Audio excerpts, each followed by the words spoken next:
hello friends आज आको नतुन एक भिडिओ आज आपनालोকৰ লগত आलोचना करिम साउथ फेसिंग रेसिडेंशियल बिल्डिंगर प्लानिंग एखन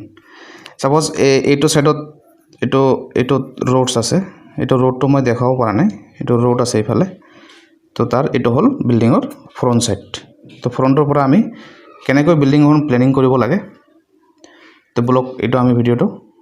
আৰম্ভ কৰো চাওক বিল্ডিংৰ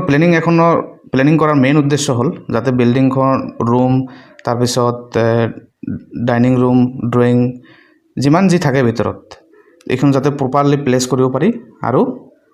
তাৰ যাতে জাগা ওয়েস্টেজ নহয় আজিকালি মানুহ সৰু ঘৰত সৰু জাগাত বিল্ডিং বনায় যাতে এটো প্ৰপাৰ প্ল্যানিং নাথাকিলে তো জাগা ওয়েস্টেজ হোৱাৰ চান্সটো বেছি থাকে তো সেই কাৰণে আপোনালোকৰ লগত আজিৰ পৰা মই নতুন সিৰিজ এটা আৰম্ভ কৰিছো মাজে মাজে মই আপোনালোকক বিল্ডিংৰ প্ল্যানিং দি থাকিম আৰু যদি আপোনালোকৰ এনেকুৱা বিল্ডিংৰ প্ল্যানিং ভাল লাগে আপোনালোকৰ মেজাৰমেন্ট মতে পৰে তো এনেকুৱা বনাই লব পাৰে আৰু নহলে আপোনালোকৰ যদি ভাবিছে নিজৰ এৰিয়া মতে আপোনালোকে বনাব তো যদি কিবা হেল্প লাগে মোক কন্টাক্ট কৰিব পাৰে তো মই যিমান পাৰো হেল্প কৰি দিম চাওক ইয়াত মেজাৰমেন্ট খিনি গুটেই সেন্টিমিটাৰত আছে একচুয়ালি 3 যেনেকৈ এটো 3.60 আছে তো 360 আছে এটা আপোনালোকে ফুট লৈ কনভাৰ্ট কৰি লব পাৰিব 3.28 দি ইনটু কৰি আপোনালোকে কনভাৰ্ট কৰি লব ফুট লৈকে মই এটা দেখাই দিছো এটো 18 ফুট বাই 5 ফুট 4 ইঞ্চি এনেকুৱা আছে তে ব্লক আমি ভিডিওটো আৰম্ভ কৰো চাওক এটো হল পোৰ্স এৰিয়া ইয়াত আপোনালোকে গাড়ী পাৰ্কিং কৰিব পাৰে পাৰ্কিং একচুয়ালি নহয় তাৰমানে ইফালে যদি আপোনালোকে ঘুমাই যায় নাফালে নাইবা ইফালে যদি আপোনালোকে গাড়ী লৈ ঘুমাই যায় তো ইয়াত গাড়ীত নামি কিনে আপোনালোকে ঘৰৰ ভিতৰত ঘুমাই যাব পাৰে তাৰ পিছত নামা পাই যাম আমি সিট আউট তাৰমানে এটো বাৰান্দা টাইপ থাকিব ইয়াত আপোনালোকে বহি ৰেষ্ট লব পাৰে তাৰ পিছত নাইবা কোনো বাহিৰৰ মানুহ আহিলো ইয়াত বহাব পাৰে তো মানুহ তাৰ পিছত আহিব আমাৰ মেইন ডোৰটো এটো হল আমাৰ মেইন ডোৰ ইফাল দি ঘুমাই আমাৰ ড্ৰয়িং ৰুম পাবো তো ড্ৰয়িং ৰুমত যাতে মানুহ বেলেগ মানুহ যাতে আহিলে বাহিৰৰ মানুহ আহিলেও যাতে ভিতৰলৈকে লৈ যাব লগা নহয় যাতে বাহিৰত বহিব পাৰে তো সেই কাৰণে আমি ড্ৰয়িং ৰুমটো ফ্ৰন্ট সাইডত নৰমালি ৰাখা হয় ফ্ৰন্ট সাইডত নৰমালি প্ৰেস কৰা হয় যাতে ভিতৰৰ মানুহ কোনো প্ৰবলেম নহয় তো তাৰ পিছত ড্ৰয়িং ৰুমৰ পৰা আপোনালোকে টয়লেট বাথৰুম যদি যাব বিচাৰিছে ড্ৰয়িং ৰুমৰ মানুহ যদি টয়লেটত যাব বিচাৰিছে তো ইয়াত সিঁড়িৰ তলত এখন টয়লেট দিয়া হৈছে এটো আমাৰ সিঁড়ি ইয়াত আপোনালোকে সিঁড়িৰ তলত এখন টয়লেট দিয়া আছে এনেকৈ উঠিব উঠি কিনে ইফালে উঠি যাব তাৰ পিছত এটো ইফালে আহিব তো ইয়াত এখন টয়লেট দিয়া হৈছে তাৰ পিছত যাওক এখন হল হ'ব আপোনাৰ ইয়াত ডাইনিং ৰাখা হল এই সিঁড়িৰ ইয়াৰ পৰা স্টাৰ্ট কৰি এইখিনি লৈকে আপোনাৰ ডাইনিং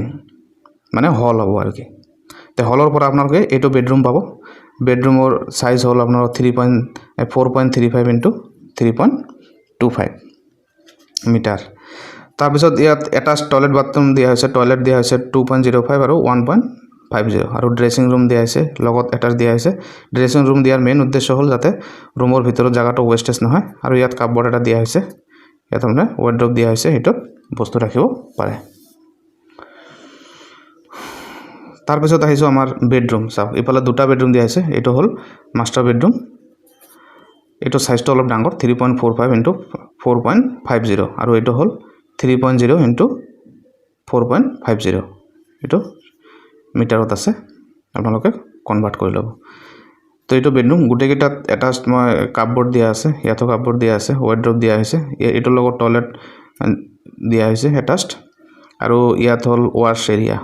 এৰিয়া নহয় এটো ওয়াশ বেসিন একচুয়ালি এটা ডাইনিংত যেতিয়া মানুহ ভাত চাত খাব তাৰ পিছত ইয়াত হাত চাত ধুব পাৰে তাৰ পিছত দিয়া হৈছে ইয়াত এই হলৰ পৰা আপোনালোকে কিচেন দিয়া হৈছে যাতে বেলেগ ৰুমৰ যাতে প্ৰবলেম নহয় এটো কিচেনৰ পৰা ইয়াত ডাইৰেক্ট ডাইনিং হল লৈ বস্তু আনিব পাৰে তো কিচেনত ইয়াত উইন্ডো দিয়া হৈছে যাতে ভেন্টিলেটৰৰ কাৰণে কিবা ৰন্ধা বঢ়া কৰিলে যাতে বতাহ বাহিৰত ওলাই যাব পাৰে সব এই যিবোৰ ডব্লিউ এনেকৈ লিখা আছে এটো ভি মানে ভেন্টিলেটৰ ইয়াত দিয়া হৈছে আৰু সব যিবোৰ উইন্ডো লিখা আছে সব ডব্লিউ যিবোৰ লিখা আছে সব উইন্ডো হয় তাৰ পিছত ইয়াত দিয়া হৈছে ওয়াৰ্ক এৰিয়া এটো এটা ডোৰ দিয়া হৈছে কাৰণ আপোনালোকৰ ইফালে যদি জায়গা থাকে ফ্ৰন্টৰ পৰা ইফালে মানুহ গৈ ইয়াত আপোনালোকে বেক সাইড দি আহি এটো ভিতৰত সোমাই গৈ ডাইৰেক্ট কিচেনত যাব পাৰিব নাইবা ওয়াশ এৰিয়াত যাব পাৰিব যাতে ঘৰৰ ভিতৰে যাব লগা নহয় সেই কাৰণে এটো বেক সাইডৰ পৰা এনেকৈ বেক সাইডৰ পৰা এটো দিয়া হৈছে তো আশা কৰো আপোনালোকৰ প্ল্যানিংটো বহুত ভাল লাগিব আৰু যদি এনেকুৱা বনাব বিচাৰিছে আপোনালোকে বনাই ল'ব পাৰে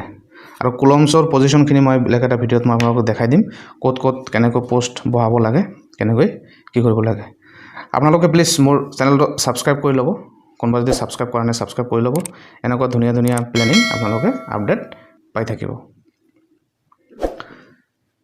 তো যদি ভিডিঅ'টো ভাল লাগিছে প্লিজ লাইক কমেণ্ট আৰু শ্বেয়াৰ কৰিব থেংক ইউ সো মাচ